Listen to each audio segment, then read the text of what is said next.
Hola estudiantes, ¿cómo están ustedes? Buenos días.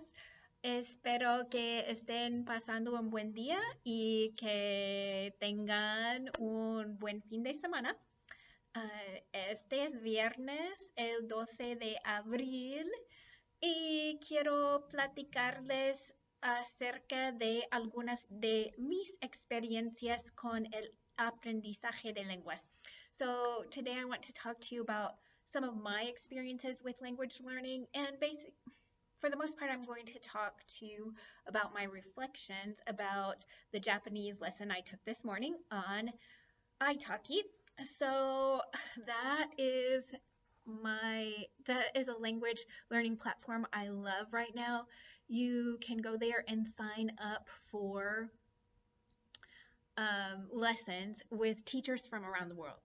And so I've taken maybe 7 lessons with this instructor. Oh my goodness, I can't believe it because I feel like I should have learned more than I have so far. So my experience with Japanese is that I took it in high school for a year and a half, because I lived in Okinawa, Japan in high school on a military base. And it was super hard for me. I really did not know how to study a language because, in general, um, from 10th through 12th grade, I got good grades in general, but in this Japanese class, it was very difficult for me to just get a D in the class, which was passing, at least at that time. But then I got sick and I missed a lot of school, and my teacher wouldn't let me have more time to make up work and all of that. So I just dropped it. But I thought to myself that I was not good at learning languages. Well, then I had to change to a different language when we moved to Nacogdoches. I moved there with my parents when my dad decided to retire there from the military, so I stayed with them while I went to SFA. And they didn't have Japanese classes for credit. Oh, before I left Okinawa, I did take one class in college, and I did fine because actually I think it was easier than my high school class. Um, I don't, I didn't I liked Japanese, but I don't necessarily remember loving that class. I didn't hate it either. It was just another class. I didn't like that we didn't have to learn the Japanese writing right away. I do not like seeing Japanese written in romaji, which is like our letters. I just don't like that because I feel like it's easy enough to learn another. It's not really an alphabet, it's a syllabary, but similar to an alphabet, they have two of those in addition to the kanji, which are the characters. So of course it takes so much time to learn Japanese characters because there are thousands of them. But to learn another syllabary or alphabet, I mostly think, well, you can do that in a few weeks. So why would you write it in our letters? I just like, I just don't like it. So anyway, um, but in any case, in SFA, they did not have Japanese for college credit. So I had to choose another language because I was studying English and history, and we needed 4 semesters of a foreign language. So I took Spanish just because I had to. I got a C in the first class. That's only that's one of 2 C's I got in my college career. The other one was totally my fault for not caring and maybe even skipping a class a little bit, once or twice, which I normally do not do, but that was a science class. But in any case, so the C in Spanish was because I still felt like I was not good at learning another language. I still think that I hadn't developed a process that was effective for me to learn the language. Although, on another sense, I really don't think a C is bad as long as you're going in the right direction in the learning process. But I know that will depend on each person's goals and everything. But as long as you're learning what you need to have the basis to continue on, to me, who cares? But not everyone thinks that way. So anyway, I got a C in that class, but that's the only C I ever got. Like to me, after the first class, all of the other ones were easier because I already had that basis. I wasn't starting from almost zero. I was adding to what I already knew. So to me, that was easier. And I guess I just developed different ways of studying, although I don't whatever the well plus my instructor was one of the most difficult instructors, but all of those, so I mostly probably learned from lots of homework. It was a lot of written homework, which we don't really have anymore, or I don't have it in my class. If you ever want to do something written, if you ask me, I can give you written homework, and if you can get it to me, I can correct it for you. But nowadays, if I'm learning, I am normally learning languages without an instructor who does things in that way, and there are a lot of resources I learn online, although I will do a combination of things. So with this Japanese instructor, there's a free online textbook, but I print out those pages and write on them. And I so if I had time for Japanese, I don't have time for it. So I just take a lesson and I generally don't do any practice beyond that, which is not that is not a way that y'all can take Spanish if you don't already know Spanish, because you have to practice. So what I'm doing right now, I did sign up for conversation practice, but if you're not practicing outside of class, then your conversation's going to be really difficult. I was using Google Translate. It's too much because I don't trust Google Translate, so I don't feel confident about that. Like, am I saying what I really mean to say? And my instructor does not know very much English, so that makes it difficult. And I'm like, this isn't working. And I think he thought the same thing, although we do have some conversation sometimes, but we are going through the book. So when we go through the exercises, um, it's good because I'm he's doing them with me, so I'm giving the answers and I get feedback. So I know if it's right or wrong and all of that. Um, that is what I have been doing in a lot of our Spanish sessions, which usually 0 or 1 student shows up, but we're going through things together. And I do think that's helpful because it's making, so I don't give long lectures, but I will go briefly over the grammar and then give y'all a chance to work through it, answering questions. And then when mistakes come up, we go over that.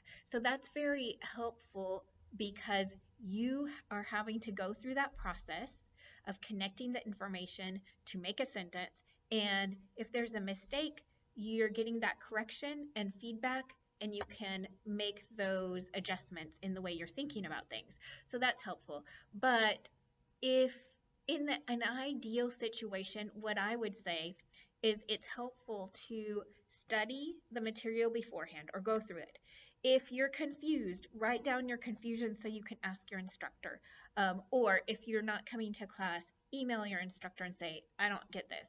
And the way my book is set up is either for people who like to work through the information on their own and figure out things from examples, or kind of like if you already know some Spanish, it can be perfect for you. But if this is your first time learning Spanish, you probably need to use my book in conjunction with the links I give you, or to like YouTube lessons. I mean, I know I put YouTube with conversations, but you probably also need some explanation of the grammar, or to Spanish Dict lessons or studyspanish.com lessons.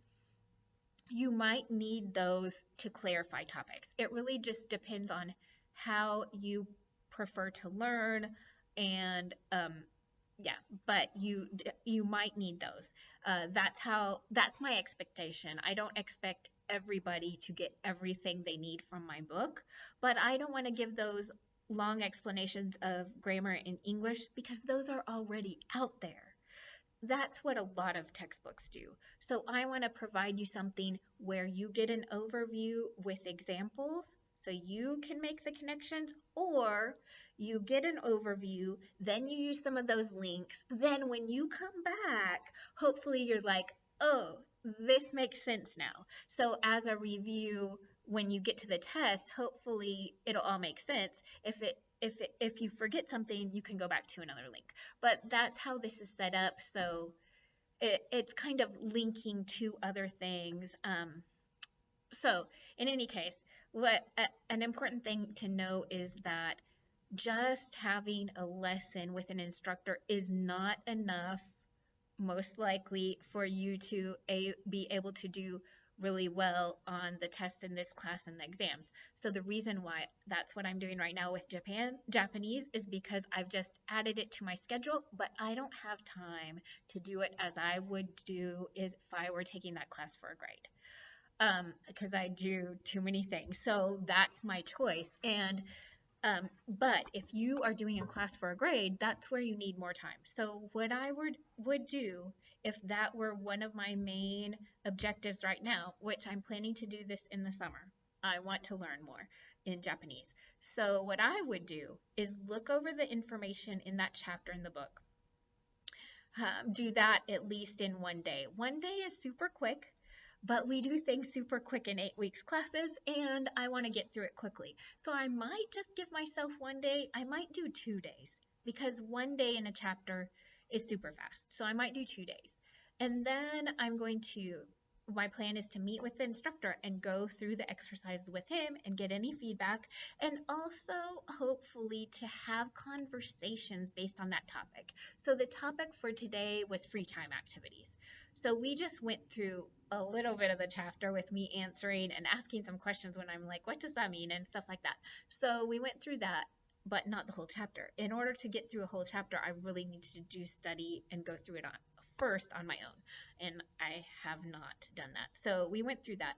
But if I'm doing that study, I could get to the point, well, I did answer a couple of questions. So that's where you can have the conversation where he would ask me, what's your favorite free time activity? And then he is like, what's your second favorite free time activity?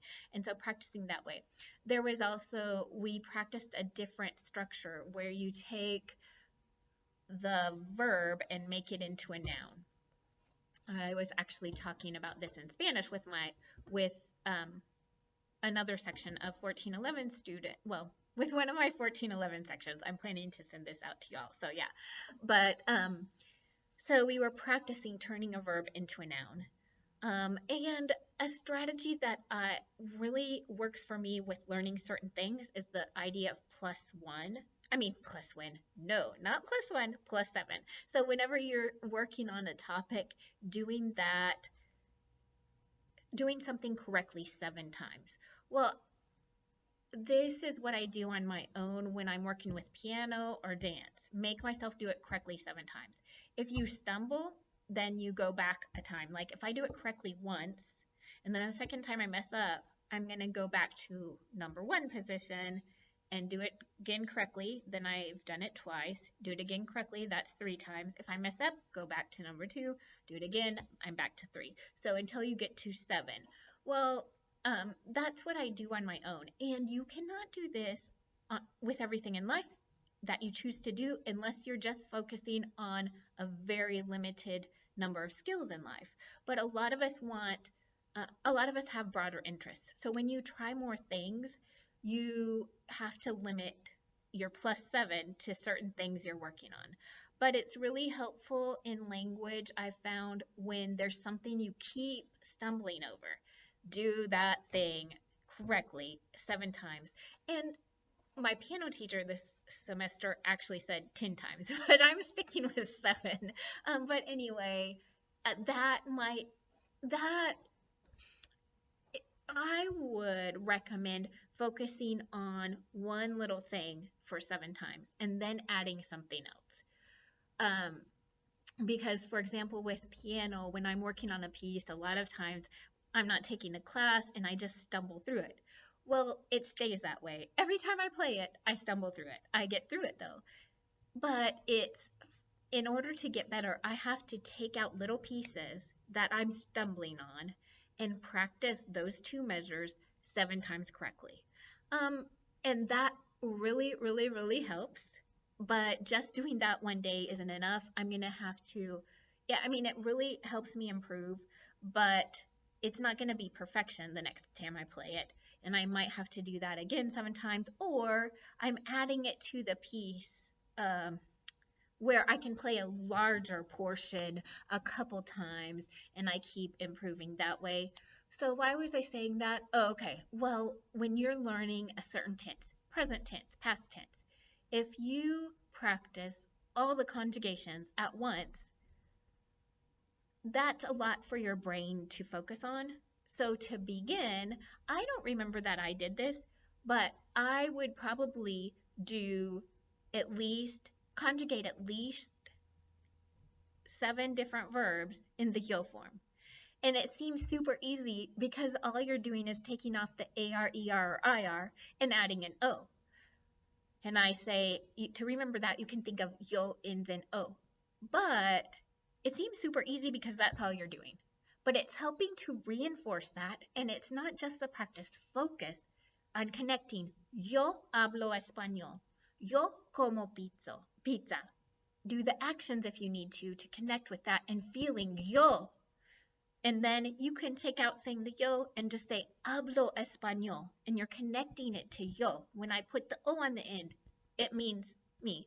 And then when going on from that, okay, I'm ready to add another one. I'm going to do tú, and I'm going to ask the person.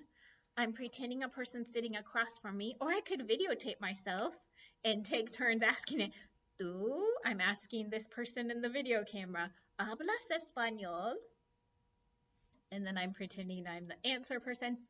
No, no hablo español, hablo inglés. ¿Comes pizza? Sí, como pizza a veces. Or connect with another student in the class and do this conversation. But beforehand, you can have a plan. Okay, we're focusing on asking and answering. So we need to know the yo conjugations. This is called focus on form, where you're in a real life context where you're asking and answering questions, but you're focusing on the endings too. So it's not just grammar by itself, it's an actual conversation, but focusing your mind, okay, but I have to end when I'm talking about myself in O, and when I'm asking the other person in as or s. So hopefully that makes sense. But then if you're doing conjugation drills, I might do a few minutes of just the yo conjugation, and it's going to seem super easy, but then add 5 minutes where I'm doing the yo and the tú. And so then I have to pay attention to those differences. And then add el, ella, usted. And I would maybe not do all of this practice at once, but just 5 minutes in the morning. And then 5 minutes an hour later. And then 5 minutes an hour later. Or, I mean, you might need more than that when you're in the class. But I'm just saying, if once your brain feels like, oh my gosh, this is too much, then take a break and come back to it. And if you watch TV shows, I don't know how many of you watch TV, but if it's on commercial break, those minutes, those count for something. And so what I am going to plan to do with Japanese is probably 2 days where I'm going through the material on my own, go through it in the lesson with my instructor. Right after the lesson, I am going to write down anything I need to write down. This is really hard for me because like this morning I didn't, because I went directly over to where I knew that maybe students were coming for office hours. Nobody showed up, but then I didn't write it down because I didn't do immediately. So that's something I struggle with, but I know that it would help. Like didn't do the work beforehand. We went through it, but I didn't write it because that would take me a little bit more time. So I didn't pause to write it. And now, right after the lesson, it would have been good for me to write those answers while I know, okay, I know the right answers, I know what we're doing. So I really need to make myself do that today, even though I feel like I don't have time. I'll see if I can work it in. But if you tell yourself, I'll see if I can work it in, then I don't know if that will happen. But when you're in a class, that's really helpful. And then a day or two after, I'm going to go through it again and try to like make sample conversations using what I would want to say to people about my free time activities and my favorite activities and what I like and what I don't like. So in that case, I am going to have to use a dictionary and look up words, but I am not going to look up a sentence. Why? Because that's what the structures I went over in that lesson and with the instructor and reviewing afterwards, those structures are the structures I need to make those sentences about free time activities. I don't need to look up the sentence. We went over that. That's what I need to reinforce. I can look at the page in the lesson to do it, but I need to work through that on my own. Otherwise, it's not going to be really learning. If I look up that sentence, and I definitely would not copy and paste, if I did look up some sentences maybe for my Catalan class, I don't think that was as good an experience it could have been as if I didn't look up any sentences. I did look up some, but I would never copy and paste because that's not going to connect with my learning. And so you're letting Google Translate do the work for you, then nobody's learning. And your teacher is correcting Google Translate's work, which is super annoying. I love to teach. I love to help students. I don't want to help Google Translate because it's actually not going to help it. But anyway, so I wouldn't copy and paste. If I ever wrote a sentence, first of all, I don't trust Google Translate, but if I were to get help from someone I trusted or from some resource I trusted, I would then write that or type that myself so I can go through that learning experience. But what I'm saying is when you're focused on a certain lesson, everything you need grammatically is in that lesson or a previous one.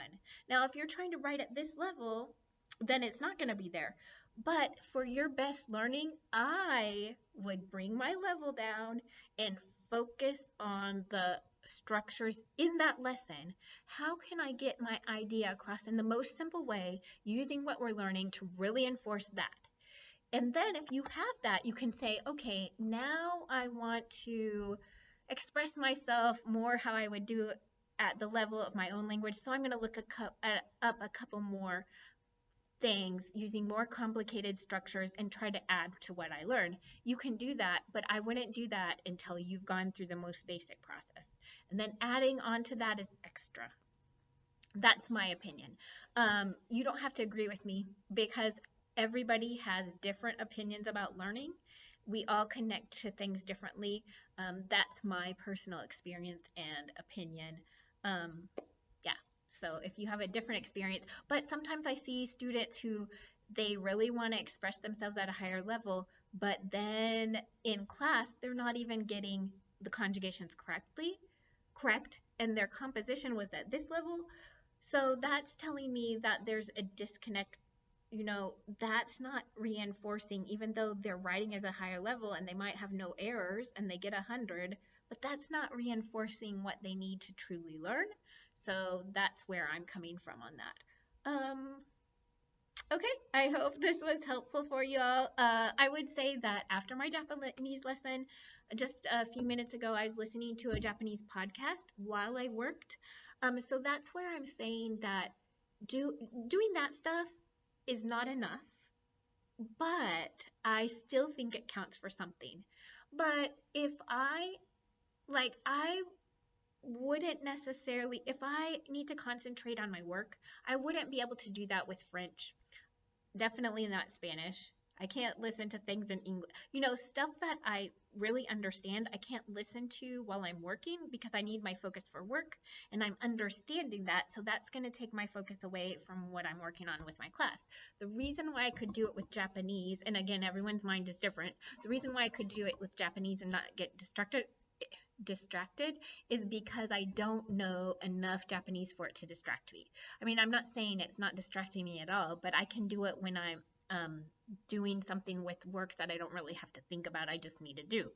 But it's not distracting me that much because I'm just understanding words. And mostly they're words that I know really well or that are similar to the word in English. So there are a lot of them and I'm catching those words, but I don't know enough to even focus my attention on what they're explaining or what their conversation is. I know what the topic is, but beyond that, even if I would have to really focus in order to get more than that. I'm going to have to look up words and try to remember things I might know. But so if your level of Spanish is high enough, you might not be able to have that on in the background. But if it's not, what you can get out of that is really list the sounds of the language. You really need to do a lot of listening to get the sounds of the language. And I don't think I did enough of that in Spanish. I mean, we had homework with it, but it wasn't real. I mean, what I mean is, like, you can watch videos with native speakers, but they're acting and they're told to speak really slowly. But that's not how Spanish sounds in real life. So I think that's fine in addition to listening to more normal conversations. When you do that, you can get more of the rhythms and the cadence and the yeah intonation and all of that stuff. So that's where I think it's worth something. But you have to do both things, focused work, and then anytime you can add the language to your life in a way that interests you and is fun and doesn't just feel like work all the time, bring that in. That's helpful. Okay, bueno, if any of y'all have comments, be sure to share your own experiences with learning language. I am looking forward to hearing about them. Okay, ciao.